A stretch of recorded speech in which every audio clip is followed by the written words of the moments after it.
Hey, welcome to another installment of Catching Up with Chris, Jake, and Sam. I'm Sam. I'm Chris. I'm Jake. And did you guys do anything exciting this past week? You know, celebrate Easter and all that jazz? I mean, I celebrated Easter.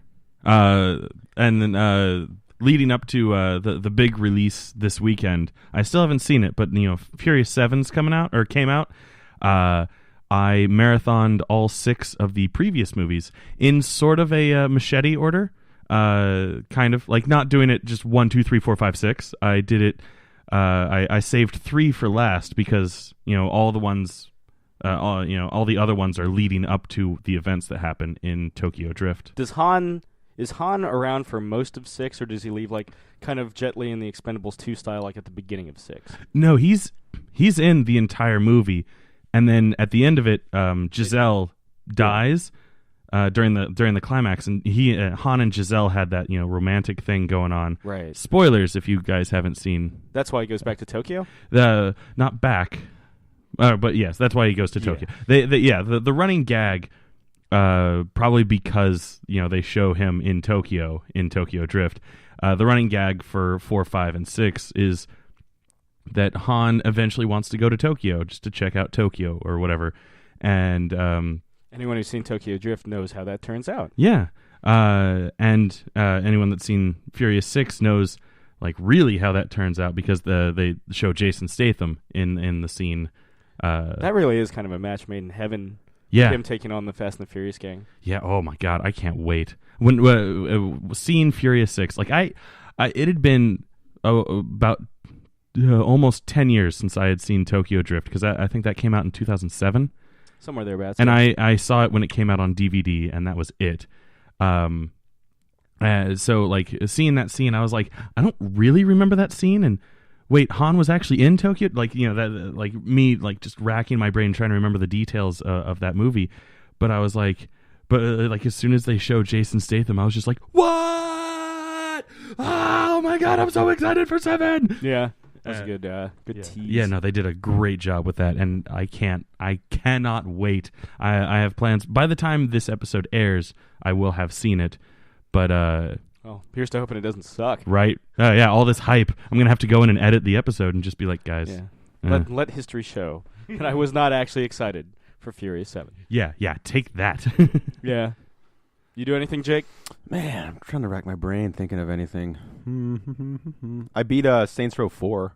There you go. Hi. I've always loved that franchise. It's because I kind of feel like with Fast and the Furious, it started off as a Grand Theft Auto kind of clone. It was just kind of like and then it found itself really with 2. I think it started 2. And then 3, it becomes this like over-the-top, hilarious kind of, you're a global thing.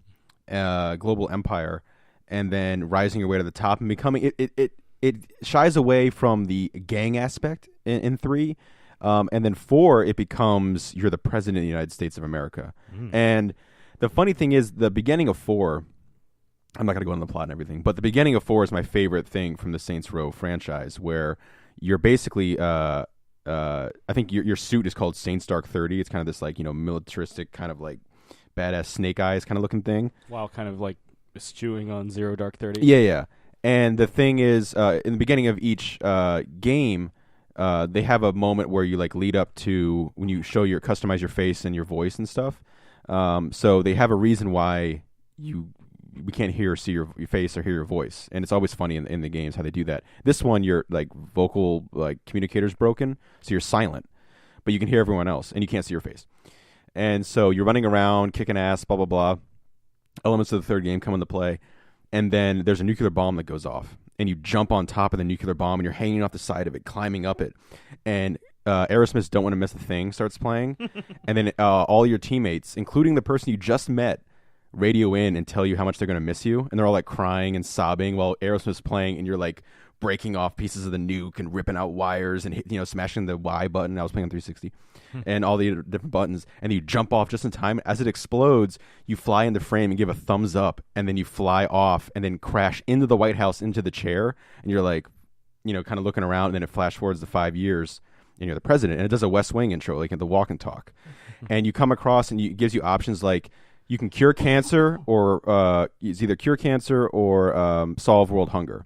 like hit the trigger or the right trigger, and then you meet this like over the top political jackass, and you can either it's punch a dick in the head or punch a head in the dick, or just along those lines. You can punch him in the face, kick him in the balls. So just like funny little achievements to get to your press conference. Aliens invade. It goes so over the top, like a Matrix game. But I always enjoy. I was replaying 3, and I was like, you know what? I haven't actually beat 4 yet, and I just love that opening so much. It's so funny. But yeah, I think those are games. Funny, speaking of Fast and Furious, that really found their kind of thing. Yeah, rewatching them, like I realized, I saw these all, either when they came out in the theater or when they came out on DVD, and then never kind of rewatched them again, except for Too Fast, Too Furious. For some reason, I loved that when it came out, and much just too much. That's why. Yeah, I love acting a fool. Yeah, but acting. But it's the song. Anyway, but yeah, like rewatching them, like for me, like all of them kind of, blended together, like because they all follow a relatively simple formula. Yeah. Of like, oh, guys got to drive fast to achieve a goal, and much like Speed. But so I'm rewatching them, and I finally kind of realize why everyone shits on Too Fast, Too Furious. I'm sure Sam's very pleased about that, because like when I posted that I was watching, he was like, "God damn it!" And like, so there's somebody's favorite out there. Yeah, is Too Fast, Too Furious. For the longest time, and I think you mentioned this last week, that's the only one you owned for a while. It's still the only one I own. I had found them streaming online to watch them for this marathon. But yeah, it was Too Fast is still the only one I own. Previously viewed from Blockbuster. Yeah. From when I was working there, so it only cost me like $2. But yeah, like I get it now. Like it's definitely the weakest one. It needs more diesel. Yeah. It's the one that is lacking the most diesel. Which is to say, he's not in it at all. Even the cameo that he has in Tokyo Drift is better than all of Too Fast, Too Furious.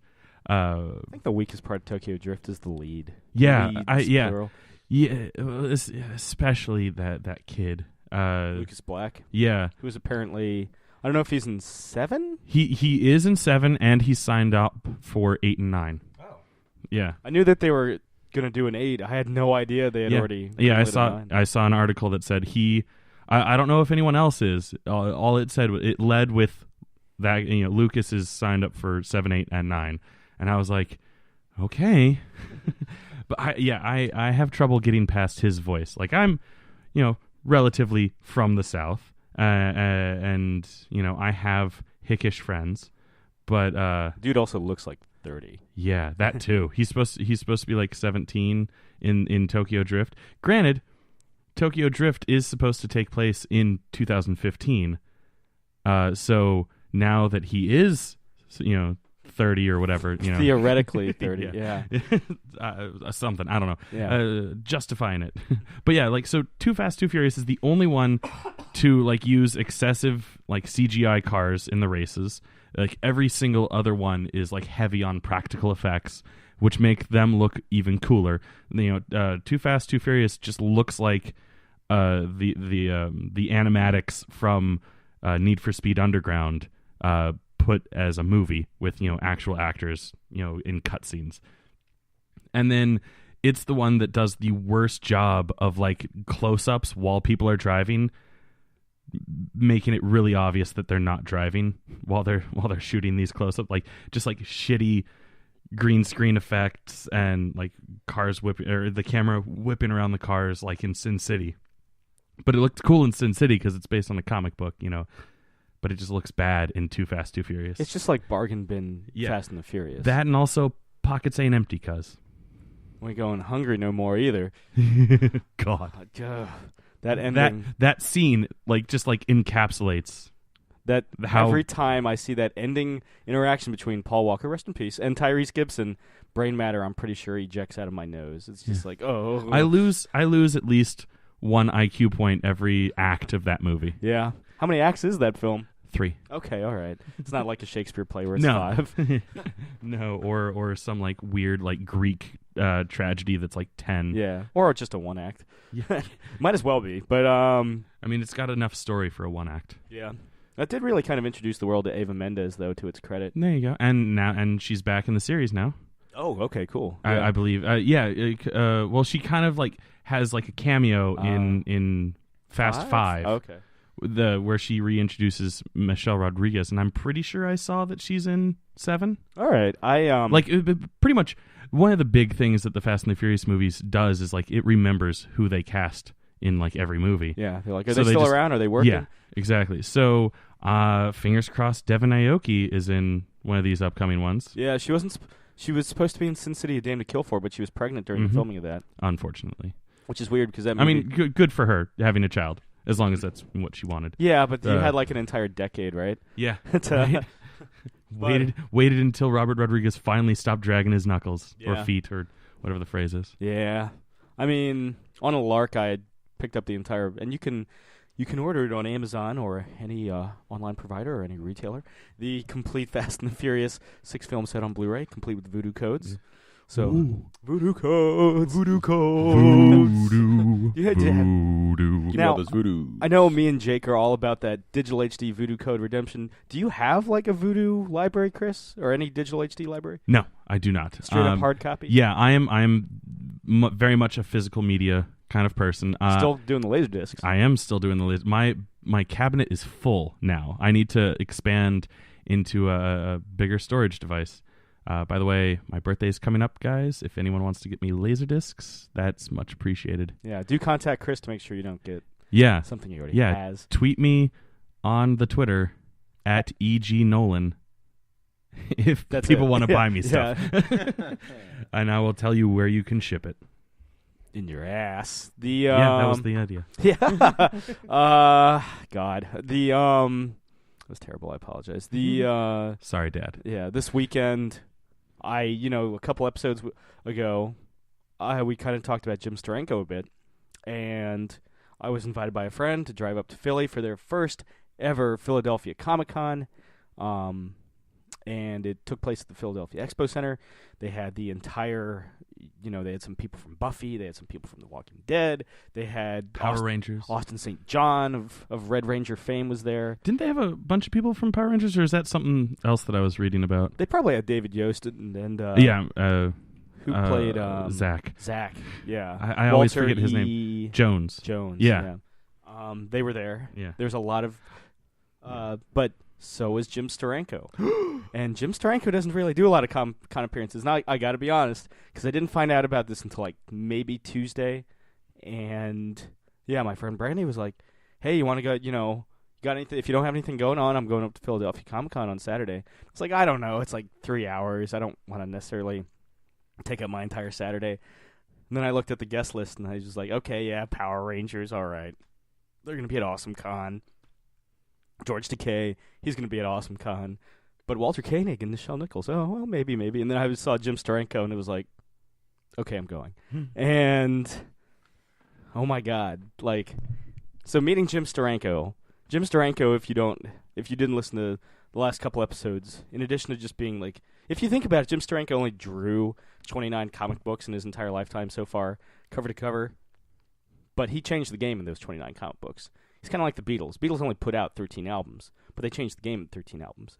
I still feel like 13 is a pretty good accomplishment for a band. But in the amount of time they did it in. Oh, yeah. 7-year span, yeah. Or no, well, first album was 63, so in a 7-year span. Yeah, I mean, basically 70 was almost like no, Yeah. But you think about it, like, seriously, though, like, bands nowadays, you'll look at their career, they've been around for 30 years, and they've released 8 albums. Yeah, I mean, the Foo Fighters. Yeah, that's what I'm saying. Yeah. Like, I feel like that's a pretty big accomplishment. Yeah. Actually, yeah, Foo Fighters been around for over. The Eagles. I mean, I watched that. I don't like the Eagles, but I watched the 3-hour documentary about the Eagles and the amount of stuff they released. Yeah, but like Chris was saying, Foo Fighters been around for 20 years. Yeah. They only put out 8 studio albums. Yeah. To put out 13 albums in what 7-year span. Yeah. That's more than one a year, and there was years where they didn't put out albums. Yeah. Yes. Yeah. No. I thought. No, there was because Please Please Me. Well, I thought the whole thing with like those Strawberry Fields Forever and that other song not being on Sgt. Pepper was because they had gone too long without releasing singles. And by too long, like it's That's right. Yeah, because they had only released one album that year, and I guess in the '60s that was like you're not working hard. Oh, and enough. they weren't touring, right? They weren't. They stopped touring. Yeah. That's actually probably the big thing. That's the huge accomplishment I think people don't think about. Like, imagine Sgt. Pepper's was never played live. Yeah, like they stopped touring. Like that's crazy. Yeah. Revolver was never played live. Yeah, it's a shame. Yeah. My mom's favorite album. It's great. But now go back to Jim Steranko. The Beatles of comic books. Yes. He was just the thing about Jim Steranko is Jim Steranko knows exactly how cool Jim Steranko is, and he's not afraid to tell you, but he's nice about it, which is good. Otherwise, it'd just be like, who the fuck is this guy? Yeah. But no, he was very approachable. I talked to him at both his table, and he had a panel, and I bought a piece. He did the concept art for Raiders of the Lost Ark, and of course he had like comic book commission stuff that you could buy. But it's like, you know what? As much as I enjoy Nick Fury, Agent of S.H.I.E.L.D., Raiders of the Lost Ark, man. Oh man, I should have given you my Raiders Laserdisc and whatever, like $20-$50, whatever the signature cost was. It was $10 for a signature. Oh really? Only $10? Yeah. Fuck. Yeah. Next now time, I'm kicking myself in the ass for not giving you my Laserdisc. Next time, there's a Steranko sighting. Steranko. Yeah. The Steranko signal goes up. And I remember, so something my grandfather always used to tell me whenever I would hang out with him is, now I know this is going to be hard for you, but do try to stay out of trouble, Sam. As I was saying goodbye to Jim Steranko, and unfortunately I wasn't able to get my picture with him. He's like, Sam, I only have one rule. I only take pictures with gorgeous dames. And I'm like, well, I got a Y chromosome, so. Yeah. And I'm not gorgeous. Even with a For Y. now. Yeah. Even with a Y chromosome, I don't exactly pass the muster on the gorgeous scale, so I understand. But as I'm like walking away, he was like, yo, Sam, do try to stay out of trouble for once in your life. And I just kind of turned back and smiled and was like, no promises, Jim. Like this Jim, baby. Niagara Falls. Yeah. Just tears down his cheeks. Yeah, the single tear for this, but Steranko doesn't cry. No. Well, no, I'm saying you started crying. Yeah. I back away and just like in my. No. I mean, because I would, like a touching moment like that. I'd be like, Jim Steranko's my grandfather now. Yeah. Like Sorry, that. I mean, with a slap like that. Yeah. Now, and I did, so at his panel, unfortunately, I don't know if it's because and the entire con wasn't very populated because it was the first con. It was like 30 minutes outside of Philadelphia proper. So I didn't get to, do the Rocky Steps, though. I did get a cheesesteak. Because you got it, man. Yeah, that's your give and take. Yeah. Just this looks like authentic, cool. But Did it have Cheese Whiz? I didn't get it with cheese. And then it's not authentic. I had the option, and the locals did say, if you don't get it with Cheese Whiz, it's not a real Philly cheesesteak. I was like, you know what? It's just a cheesesteak. I want fucking American cheese. But so his panel wasn't that well populated. But I mean, I'm not saying it was empty, but there wasn't a lot of people there. So I sat in the front row, and it was like talking to the guy because he was just staring at the front row, which was just like me and Brandy. And telling us these stories about his epic life, how he's the father of the modern graphic novel and not Will Eisner, which he'll dispute. But of course, Eisner can't respond because that man's dead. But how that Will Eisner. So he designed he modified his motorcycle to shoot fireballs out of the exhaust, and he's like, I'm like Ghost Rider before Ghost Rider. And I was thinking I was going to ask him something that I hadn't heard before, but you know what? You gotta. I had to. Brandy was like, you have to ask him. You have to ask him about the slap. And I was like, well, I've heard the story, but watching this guy tell stories about his life, it's clear that he's not bored telling that story. Yeah. Because, again, Jim Steranko loves to talk about Jim Steranko. But, again, he's nice about it. So I was like, Mr. Steranko, you were friends with Bill Finger. And he was like, oh, yeah, absolutely. Bill was a great guy. I heard you did what he always wanted to do and finally stuck it to Bob Kane. And if you haven't heard the Jim Steranko slaps Bob Kane, don't worry, because I won't put you guys through that again unless you want to go 2 episodes back and listen to it in full. But he told that entire story, and even though I had heard it, it was like he was telling it just to me. And it was just like, oh my God, if I ever see Steranko again, I'm going to be that one asshole every panel that asks him about the Steranko slap. Well, there were probably people there who were too afraid to ask, Yeah. Yeah, you were doing a public service. Well, tell him about the additions he added. Oh, I mean, he tells the story basically like I've told it before. But at the very end, when he's musing, like, I wish Bob Kane did something so I could have flattened him. It's like, you could see him just like the gleeful, like, malice in his eye where he's like, I would have headbutted him, or I would have uppercutted him in the heart. It's like, okay, what does that entail? Yeah, it's like something out of an anime. I love it. Yeah. How do you, like, go under the rib cage? That's how you slam evil, man. Apparently. And apparently Bob Kane's like, he was just like, he was the Punisher before the Punisher. Well, he was like, I'm always at these cons. Like, last time I was at Dragon Con, I was talking to him, and I was like, one of them was like, no comic artist would say a bad thing about another comic artist. And Steranko was like, but what about Bob Kane? And then that guy was like, except for Bob Kane. Apparently, he burned so many bridges and fucked so many people over. But yeah, it was a kick to finally talk to Jim Steranko and get him to sign a piece of Raiders concept art. Obviously not an original, but yeah. And then I've met the actors that played Sulu, Chekhov, and Uhura. I met George Takei, Walter Koenig, and Nichelle Nichols. And, me and Brandon got our pictures taken with them. And as I'm walking out, Takei takes the initiative. And, Chris, you've met Takei as well. I have. He took the initiative to, I'm just saying, like, thanks and, like, heading out. He goes out of his way to stop me and shake my hand. And as I'm shaking his hand. He's a sweetheart. Yeah. I'm about to ask you about your experience when I'm done. But, yeah, he shook my hand. I was just like, Mr. Takei, see you next month in D.C., and he just looked at me and gave me a thumbs up and went, good. With his, like, deep I'll voice. see you there, Sam. I will. Yeah. And that was it. But yeah, it was a fun con. Like Awesome Con, it's much more entertainment based. There wasn't a whole lot of. There was maybe like a handful of people selling comic books. So, but I mean, I still got to get some pretty sweet back issues. But yeah, it was a. And then of course we got back by like 10 o'clock, and I crashed. I went over to my buddy John's house to play some vintage video games, and ended up sleeping in his armchair until about 4 a.m. Nice. And that was my weekend. But returning the favor from your birthday where he slept in your on my couch, tiny couch on my love seat. Yeah, but what was your Takei experience like? Well, unfortunately, I was working at the comic book shop that he was signing at, and I was just filming it for our YouTube channel. So a lot of the stuff that I like, my only interaction with him was very rushed outside of just shoving a camera in his face. So, like I can't remember if I've mentioned this before on the podcast or not, but about the signing of Community.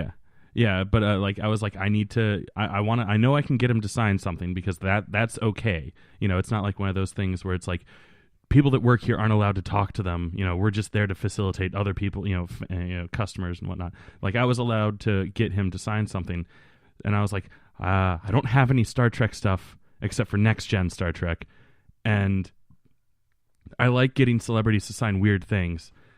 So I'm going to get him to sign season 2 box set of Community because he did the voiceover for one episode. and he just like looked at it. He didn't actually say, oh my, but like he kind of was like, oh, something that no one's ever had me sign before. There you go. Yeah. He was so sweet. And he took, I did get to take a picture with him, and he's like a head and a half shorter than I am, and I squatted down just to not be that dick. Still like a head taller. I was about to say, I don't know if you're necessarily. I mean, that's your natural height. Yeah. I don't know if you're that dick. Right. Well, like you got a stool and you're like, I'm gonna tower over you. Well, I you know me. I like tight framing. So I didn't want the picture to be like super wide just to get both of our heights in. And I didn't want to be like, here, get a crate to stand on. Yeah, but I'm looking forward to. To Awesome Con. Maybe I'll bring my. Now that I have Star Trek the animated series on Laserdisc, maybe I'll bring that to Awesome Con and have him sign it. Look up if you guys at home get the chance. One, the animated series also currently available on Netflix. Secondly, Google search for videos Scrutable Sulu, which is the best Sulu moment from the animated series. Just trust me on this one. If you're going to trust me on anything, trust me on that. If there's one thing Sam knows, it's great Sulu moments from the animated series. Yeah, not the original series. What are you talking about? Shirtless Sulu running around with a fencing sword? Yeah, apparently he actually stabbed William Shatner while filming those scenes. So I'm sure he deserved it, or Yeah. at least later on in his life did Yeah. something to deserve it. But they're both going to be at AwesomeCon. Woo! And they just announced that, the entire Pond family is going, or I guess not technically Pond. Yeah, because they have a baby. Well, what's Rory's last name? Unless he takes on Amy's last name when he gets married. the doctor kind of decides that he takes on The Pond. the That's Pond. right. He always refers to them as the Yeah. Ponds. Yeah. Um, I actually can't remember what his last name is. Williams? Williams. Rory Williams, yeah. Yeah. So the entire... Thanks, imaginary friend Josh. Yeah. Actually, you know what? Now that I'm done with my little con story, an imaginary friend Josh is providing us with Doctor Who-isms. Yeah, Let's- if you believe, and I mean- you can summon him. If Yeah, we believe everyone hard clap. enough. Everybody clap your hands at home. The fuck do you children want? There he is! Yay! Yay! I mean, if we're going to have an authority on Doctor Who things like the Ponds, we Yeah. might as well have imaginary friend Josh. Have you ever, in all your times at San Diego, Josh, did you ever go to, Hall H for any of the Doctor Who stuff? One time I believe that Doctor Who was allowed to grace the mighty halls of H, not be banished to the hall. I want to say 20. Oh, is he usually not in Hall H? Well, it's television, so yeah, it's in the Yeah, Hall H is usually reserved for movies. or or like big events like Heroes. Right. or Lost final Yeah. season going out. Yeah, but mostly movies. The big marquee entertainment stuff. Yeah. Right? Yeah. Yeah. But yeah. Apparently Doctor Who is still quote unquote small time enough. let me amend my statement. Have you seen all the Doctor Who stuff at San Diego? Yes, I have, and including the one time where it was in Hall H, we were fortunate enough to see someone who managed to create a life-size Dalek for them to fit into, wheelchair and all, and get to ask a question. I always wanted to dress up as a Dalek for Halloween. Get one of those trash cans on wheels and spray paint it silver and have silver balls on it and a broom handle out of it with a thing attached and just exterminate. You wouldn't be out of place at Comic-Con. Yeah, there'd be 10 of those wandering around. Now, how far do you I'm assuming you had seen panels with Tennant, or was Smith the Doctor by the time you were going to see Doctor Who panels? Well, Tennant, if I remember correctly, if I can jump in. Yeah, no, go ahead, Chris. Tennant didn't do too many cons while he was the Doctor. Yeah, right? no, Tennant actually in interviews kind of made it a point of where, I think he was afraid of the cons going to a little bit. Just the overwhelming fan. Yeah. I remember when... But he was cool being for the panel for Fright Night. Yeah, well, that's because it was Fright Night. And amazing. If you've seen the movie, you can understand he was kind of playing his character when he did that. Yeah, but the main reason why I brought that up is because I remember our friend Mare. She's a huge Tennant fangirl, like most girls. Not to say that Tennant's a bad Doctor. Those dreamy eyes. Yeah, he's very pretty. And now he's the Purple Man. Yeah, but I remember her when Matt Smith took over as the Doctor, she was like, "I'm sad that Tennant's not going to be the Doctor anymore, but at least that means now he'll go to conventions and stuff like that, and make appearances, and I can finally profess my love for him in person." Right, but yeah, my time in seeing Doctor Who at conventions, it was when Smith was the Doctor. So you had seen stuff like Karen Gillan as Amy Pond, and you had seen it was the Moffat years. Yeah. I remember we got to see, it was either footage or the full episode of the one where they're trapped in a hotel, they can't get out, and a almost centaur-like creature is hunting down. Oh yeah. The word that's just based The upon their God fear. delusion or whatever. Yeah, that's wasn't right, Chris. but not the one where they're trapped with old Amy, is it? No. No, not that one, though. That episode was pretty good. Well, originally not supposed to be played by Karen Gillan, but she impressed them, and they had developed old age makeup so well that they're like, all right, you can play both. Yeah, I have to say a lot of the casting choices they've made over the years with this show include giving us a very, very young Peter Parker before being Peter Parker. Yeah, in Manhattan, Less. Yeah. playing a dude from Brooklyn. Yes, Yeah. from Brooklyn. That's probably where he worked on the accent. And did not do that great on the Doctor Who episode. Sadly, no. Did much better in Amazing Spider-Man. Yes. I feel like we don't talk about and there's a big fandom for it. I feel like we don't talk about Doctor Who a lot on this program. Sorry, Jake. Because I know your experience is like you had only seen that one Capaldi episode. Yeah, I watched the one episode with you guys. Yeah. Yeah. Well, yeah, I mean, my birth for Doctor Who, oddly enough, came from what many in the fandom might consider a bastardization of Right. this series. Oh yeah. Because your doctor is You're Paul McGann. Yeah, I'm the George Lazenby of doctors. Whoa, there's nothing wrong with liking George Lazenby. No, there's not. but the comparison is. But yeah, that's fair. the well. I don't know because I've heard a lot of people shit on the guy before McGann. The Sylvester McCoy? yeah, like he's Colin Baker, I heard, was and Colin Baker. Well, Yeah, no, Colin Baker more so. I but mean, like, my things are like, I absolutely love Lazenby's one run of Bond because I loved it too. he got to marry Emma Peel. His film was amazing. His acting for it, his method he put into it was astounding. And And then becoming kilt. Jesus, the kilt. yes, even the kilt. And then especially the kilt. for my episode of Doctor Who, the made-for-TV movie / hidden backdoor pilot trying to get an American audience to catch on to this wonderful show. Co-starring Eric Roberts. I know. That's the thing that Jake will love. The bad guy, the master, is played by Eric Roberts.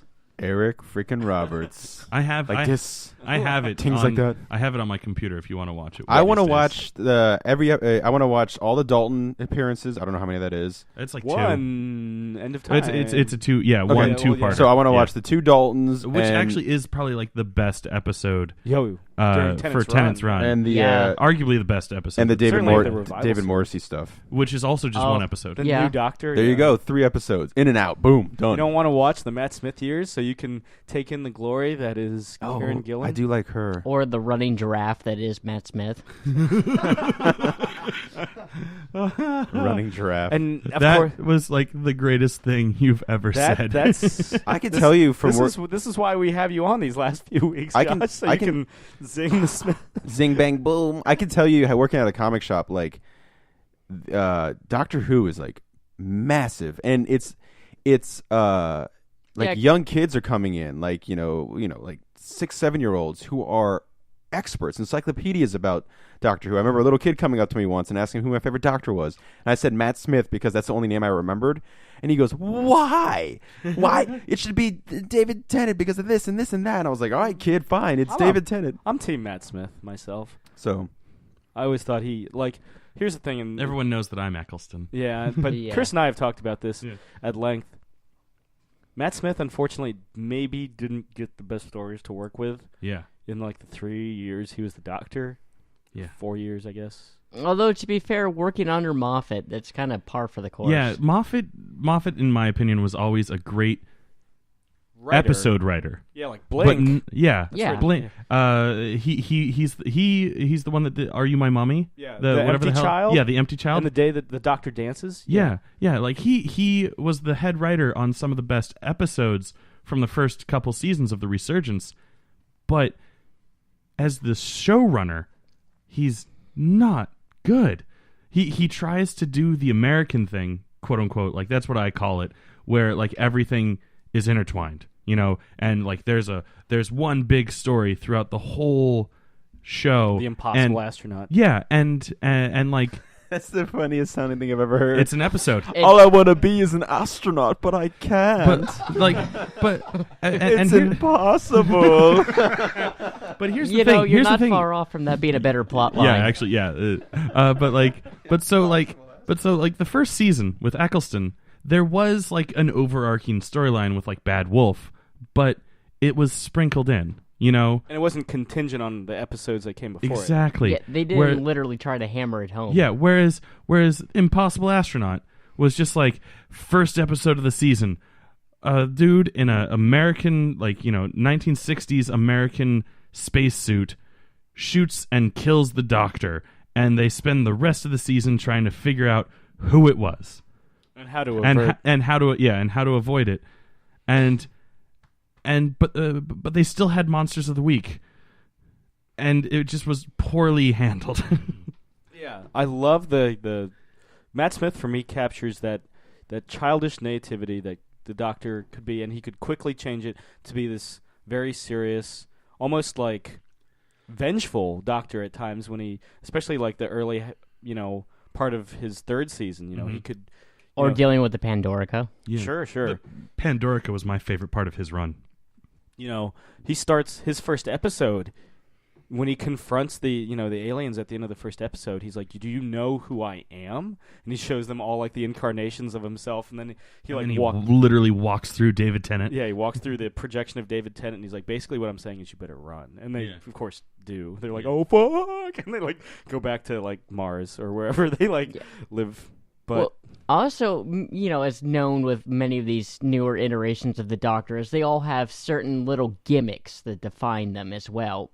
Smith, if I remember correctly, got the benefit of having at least more than one. The two that come to mind being the fish and custard, and then the inability to keep a hat for more than at least 5 seconds. And the bow tie, yeah. Well, there's always a clothing staple, but I mean like an actual real gimmick. And fun fact, his bow tie would alternate between red and blue depending on whether they were going to our future or our past.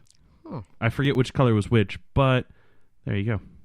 I did not know that. Thank you. Now, who would you guys say is your favorite of the... Well, I guess McGann technically qualifies as a classic Doctor. Yes. Yeah. Because he's before the revival. Yeah. Well, before the successful rival. Yeah. So, for you, who's your favorite modern? And for Chris, who's your favorite classic? Oh, jeez. Modern. I'll fill the airtime you have while you guys ponder. I'll fill the airtime. My favorite classic, Peter Davison, because Tom Baker. Is that the celery one? Yes. Yeah. Tom Baker always had that shit on lock, right? He would always ultimately outwit whoever he was facing, whatever monster of the week that was during his 7 fucking years as the Doctor. Peter Davison had to earn every victory, and even so, not every victory was achieved. Like the death of guy that starts with an A, dies in earth shock, blows up, the spaceship crashes into Earth. Alistair, no. Anyway, Adric, the death of Adric, or of course, the Caves of the Androzani is all about the Doctor trying to escape death. And here's a hint: Caves of the Androzani is Peter Davison's last episode as the Doctor, so he doesn't succeed. Peter Davison is my favorite Doctor, and he had a great episode with Tennant where I feel like he's Tennant's favorite Doctor too. He's like as they're separating, he's like, you were my favorite Doctor. Whenever I saw you, I wanted to be you. And then as they're parting, he's like, 2 years long ago, all my love to the future. And then they disappear, and it's like, oh, it's kind of like it's the Field of Dreams lump in the throat. Yeah. I brought up a picture of the Doctors because as you guys can tell from this podcast, I know nothing about the Doctors. Right. And I'm going to go solely on how they look. Let's see. Yeah. 1, 2, 3, 4. The Sixth Doctor. I'm going to pick the Sixth Doctor because the way his... Sylvester McCoy? Or no, Colin Baker? Yeah, Oof. I'm picking him solely because of his amazing looking jacket he's wearing. Is that the question mark jacket? Or I don't know. It's the Technicolor raincoat. Yeah. That's the one I'm going with. Your password thing. Your password screen then. There you go.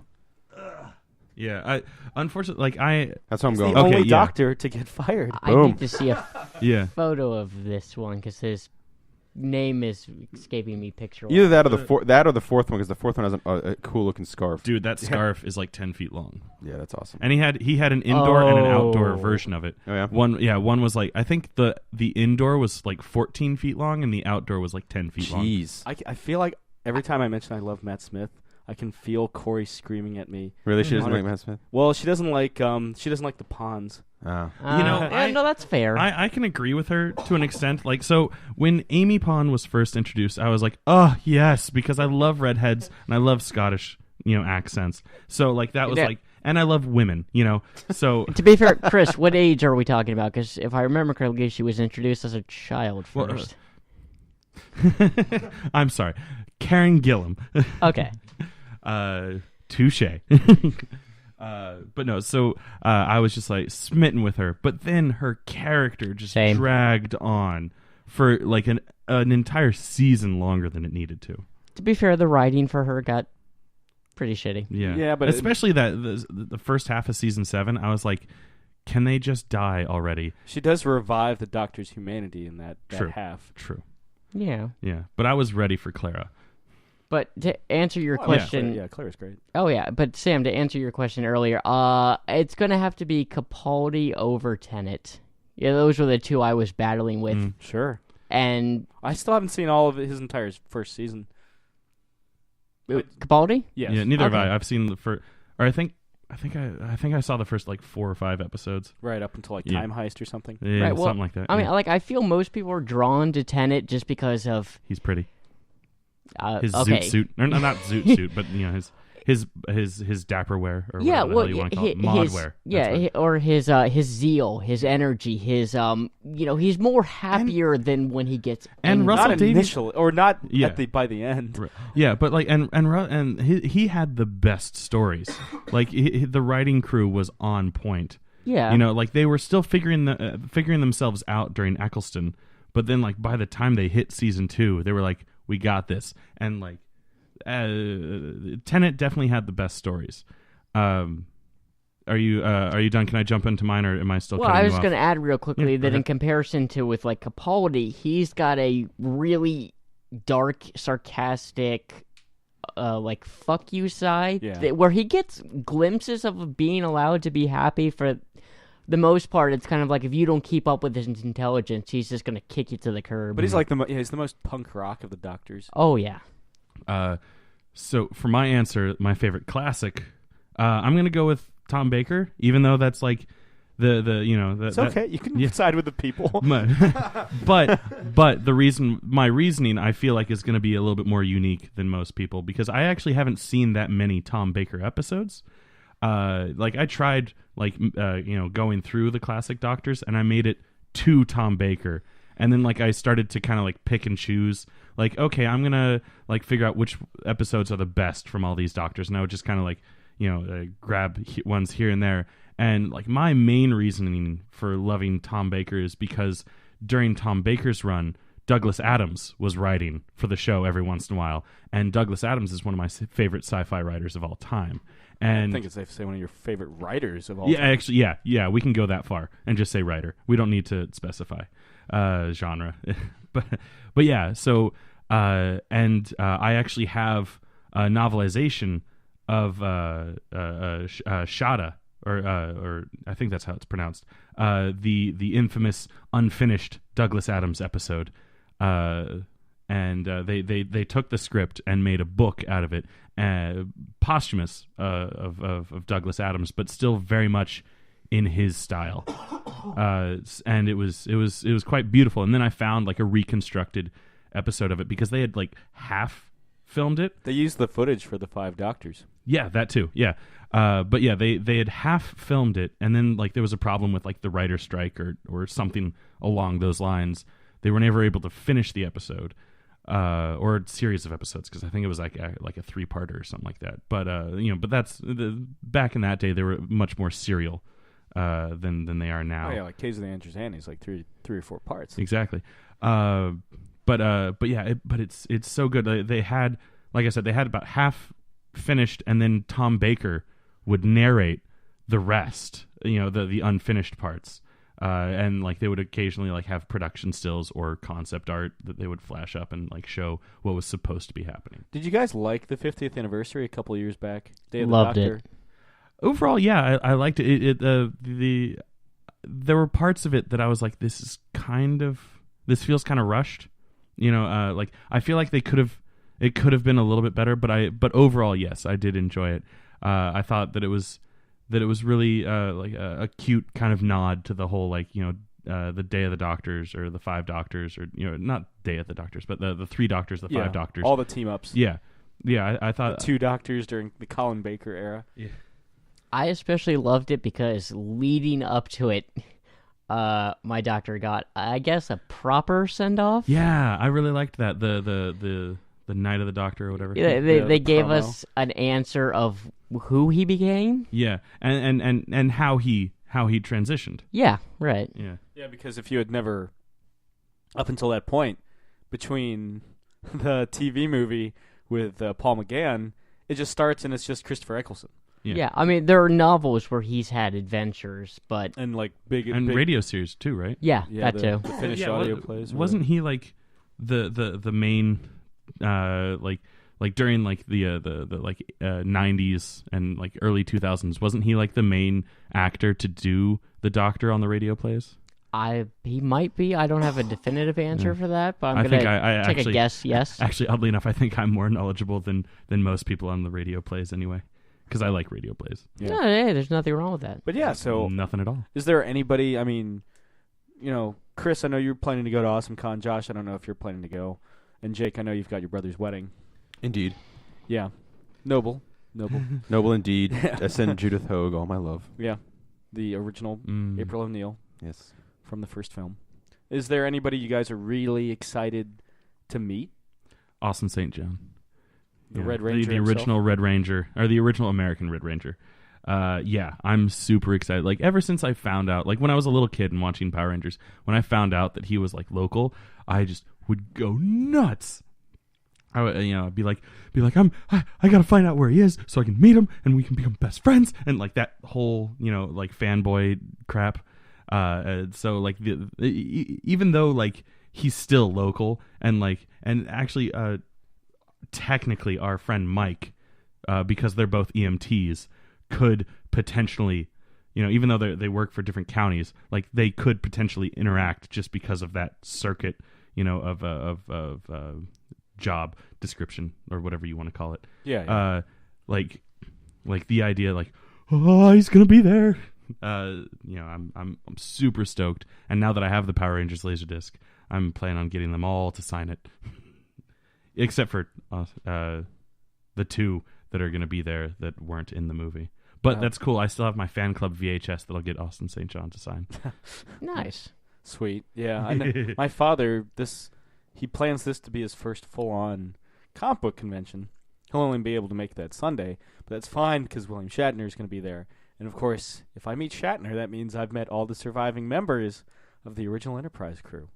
So that's pretty metal. But, I mean, of course, it's like the antithesis of metal. But yeah, and then, of I'm course... sure there's Trek metal. Yeah, there's got to be, right? There's got to be some, like, heavy metal. I mean, if there's metal for Lord of the Rings. Lord of the Rings, I mean, you could argue that it was really Led Zeppelin that started metal for Lord of the Rings. Yeah, fantasy metal. Yeah, sure, for sure. I've been listening to a lot of Enslaved. They're a Swedish black metal band or Scandinavian black metal band that does like Viking metal. Yeah. Oh, I love Viking metal. Yeah, it's like the thing about the Scandinavian metal guys. They go all the fucking way. Oh, yeah, they do. Yeah, they're like, we're not fucking around, Well, it's like they're born into it. It's not like, Yeah. hey, I'm going to decide to be a black metal musician. It's like, no, you are a black metal musician because of where you are. It's like the stereotype that all Asians like know karate or like some sort of martial art. Like it's just in your blood. And like even if you didn't go to classes, you would still know how to do it. I know like, 3. Yeah, exactly. That's like these. If I was full Asian, God, who knows? Yeah, know right? 6. It's like, mathematically, yeah, it would be 6. But you should know that, Sam. If we're talking about stereotypes, I didn't get that half. that half you got the Irish. Yeah. That's your love for alcohol. Yeah, my fondness for Magner's cider. Yeah. But yeah, so yeah, just like that, they're born into metal, Into black and metal. and the heaviest of metals. So who would perform metal in the style of Star Trek? Standard nerds. Like who? Like are Brian you, Posehn. Like yeah, Klingons. yeah. Yes. Oh man, They would be dressed like fucking Klingon metal. yeah. You know what?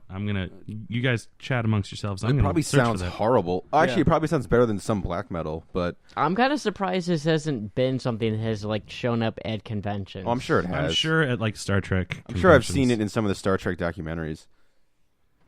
But yeah, and then of course my father is really interested on seeing Already found a band, by the way. Klingon metal. Yeah, Stavokor.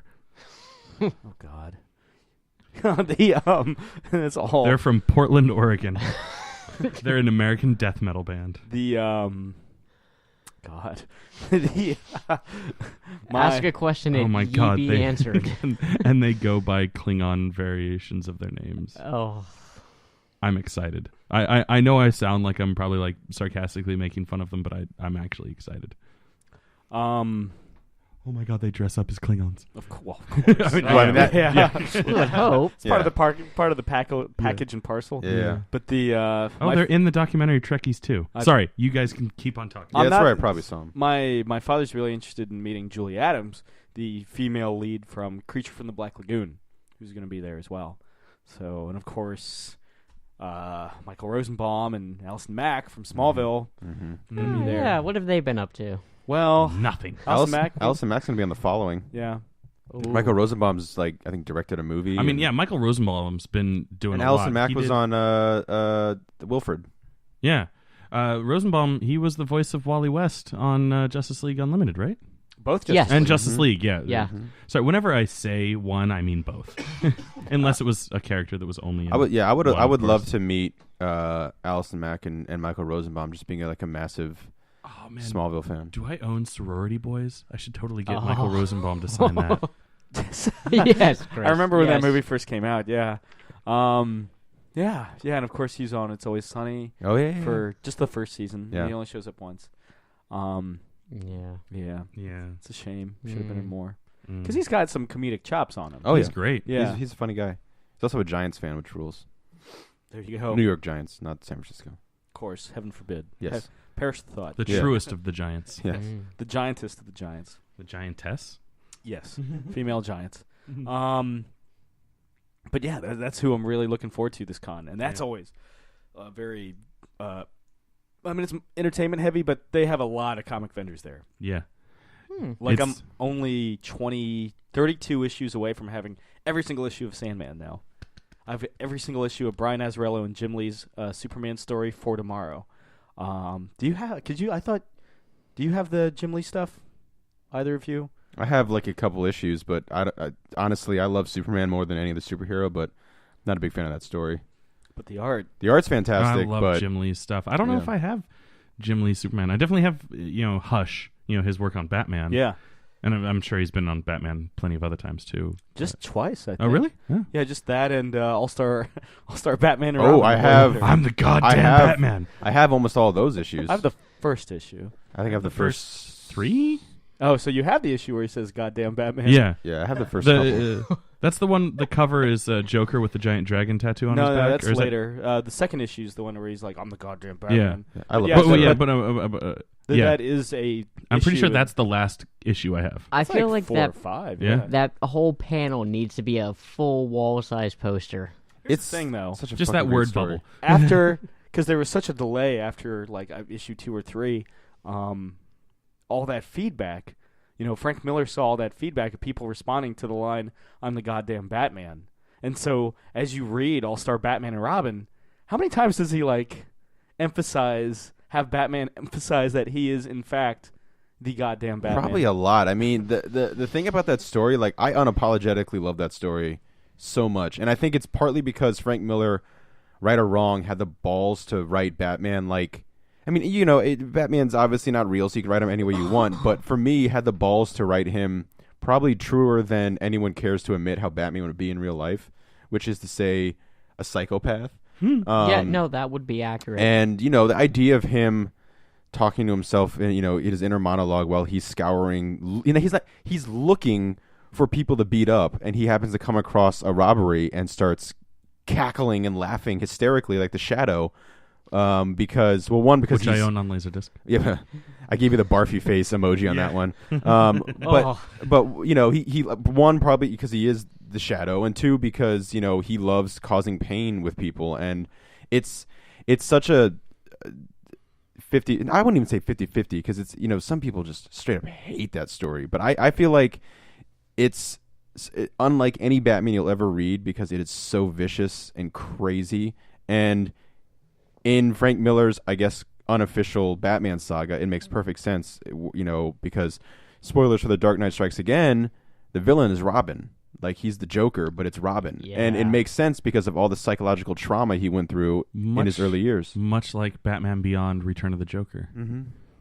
But, Yeah. Except it's a different Robin, right? Well, it's Tim Drake in that story, and yeah. and the Joker is implanted a Yeah, genetic chip. like yeah. a self-aware, this is me chip. Yeah, it's Man, basically kinda. got his entire. Yeah, like, basically consciousness, right? He like Invasion of the Body Snatchers Yeah. him. Yeah, As opposed to Dick Grayson in Dark Knight Returns. just snapping. It just goes nuts and becomes the Joker. Here's the thing about All-Star Batman and Robin, too. If you're a Green Lantern fan, you'll probably hate that book and Frank Miller and maybe part of Jim Lee for the rest of your life because how they treat Green Lantern in that book. Like, I've never seen a superhero just smacked around like, Frank Miller likes Superman. Like, he said it, but he... writes Superman as like the Boy Scout and kind of dumb in that story. Like Batman realizes he can fly before Superman realizes he can fly. Like he runs across the fucking ocean because he doesn't know he can fly.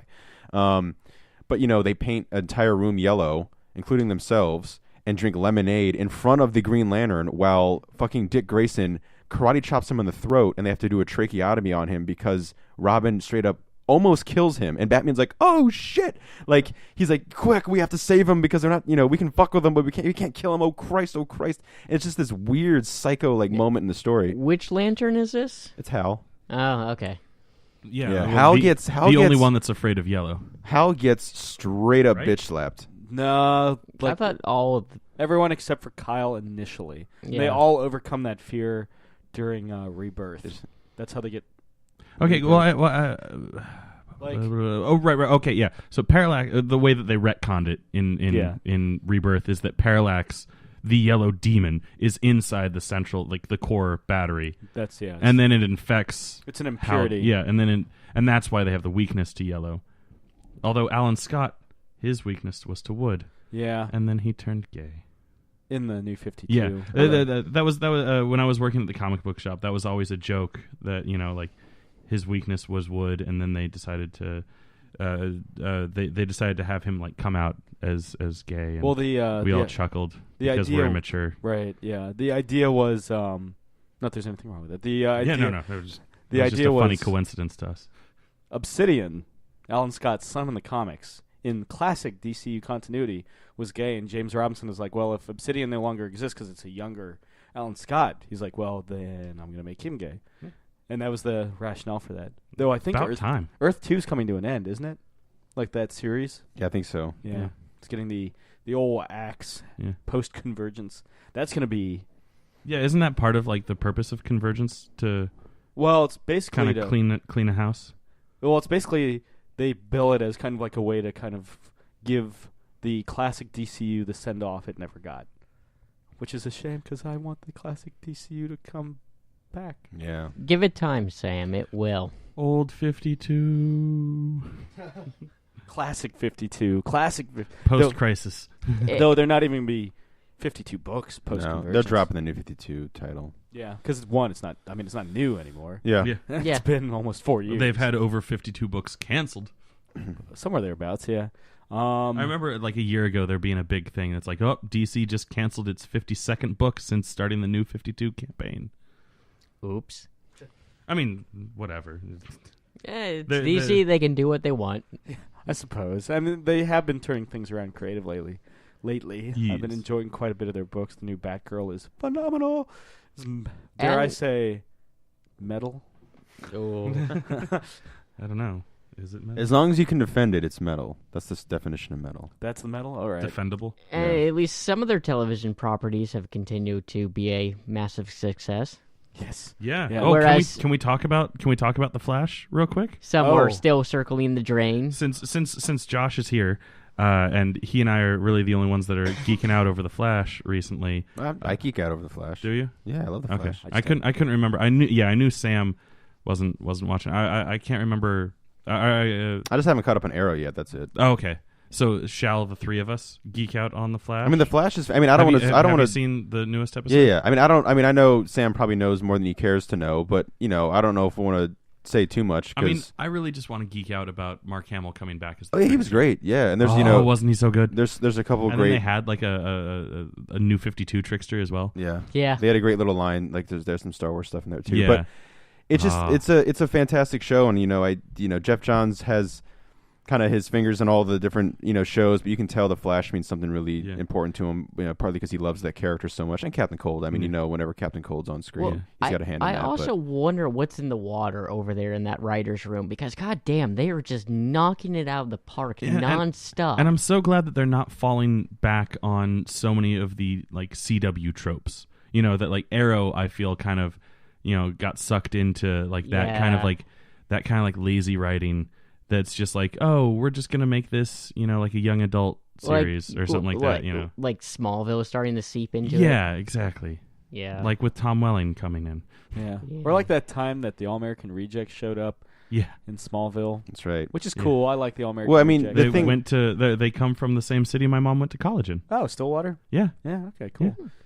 I mean, the thing about Smallville is the best that you get of like the because Smallville had no blueprint how to do that show. It's true. Flash and Arrow and Gotham and every other show ever can take cues from that.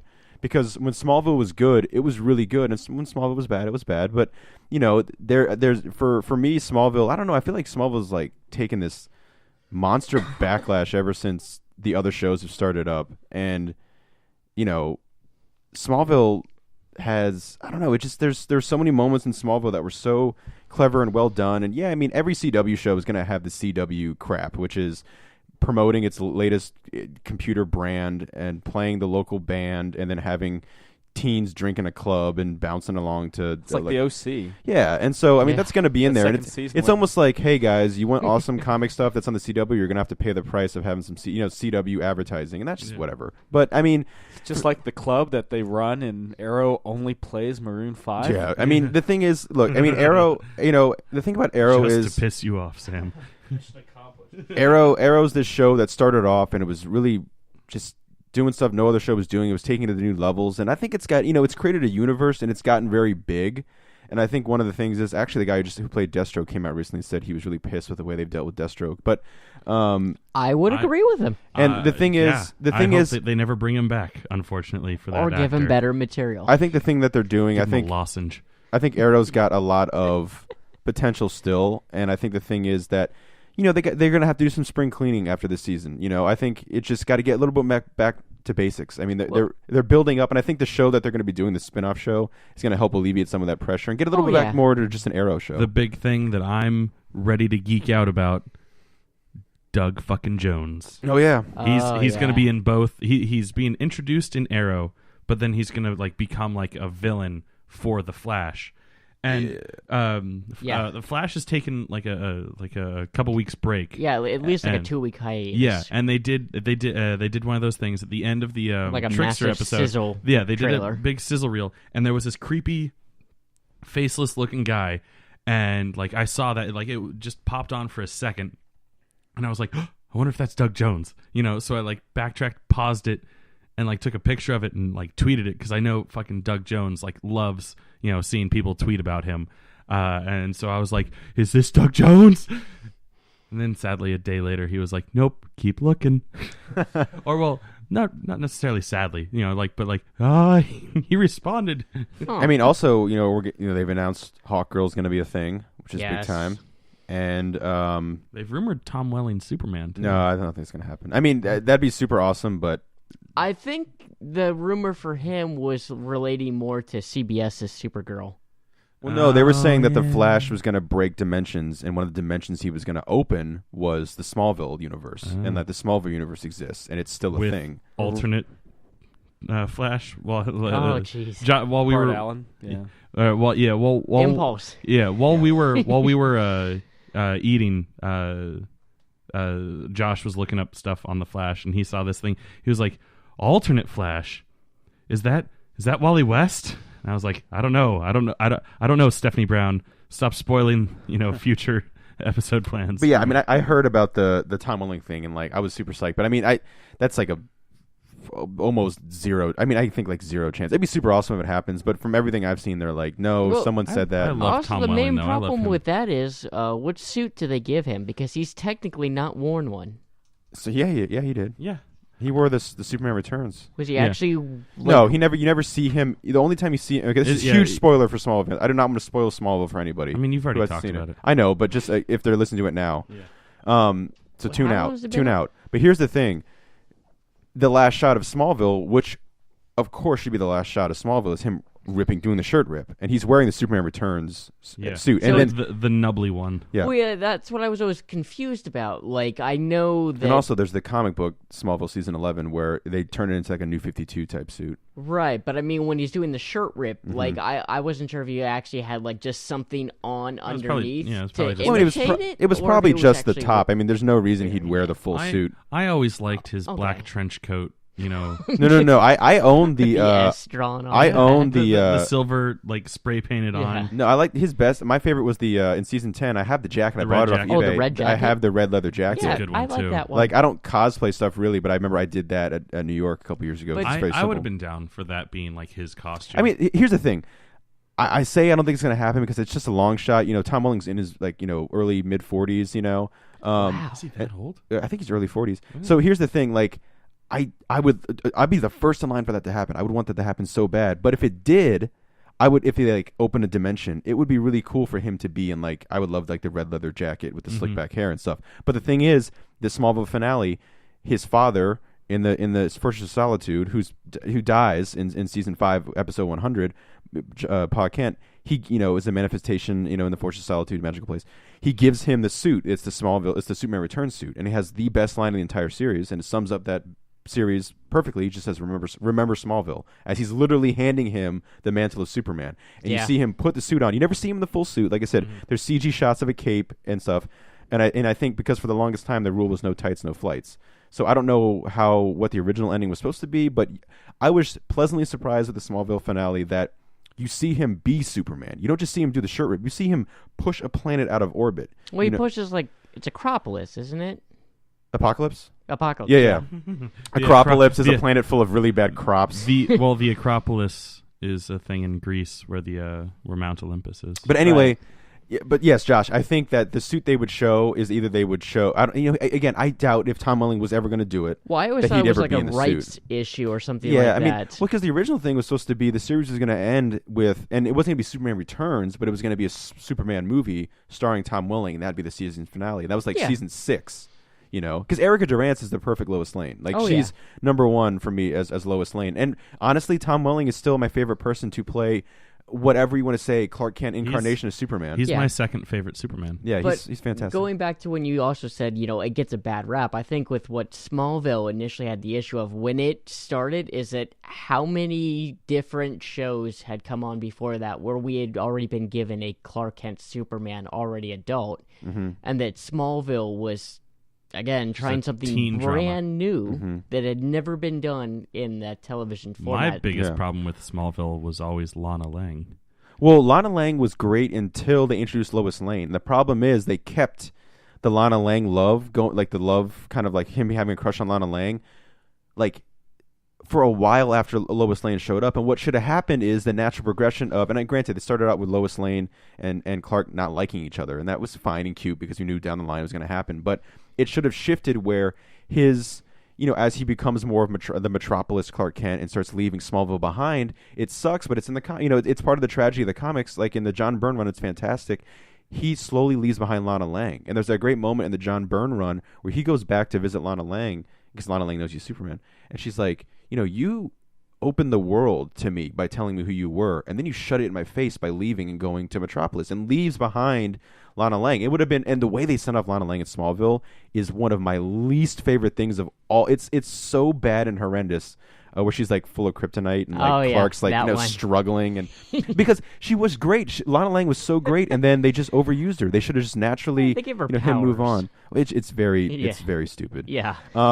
But no, yes, Smallville deserves the praise. The praise It and the deserves proper recognition. Yeah, exactly. Proper recognition, praise, and critical, whatever, the pros and cons for being a show that no one's ever really tried before like and that. lasting as long as it I mean, did. 10 years is a little too much. Like again, I marathon that show, the 10 years of that show in like a couple months.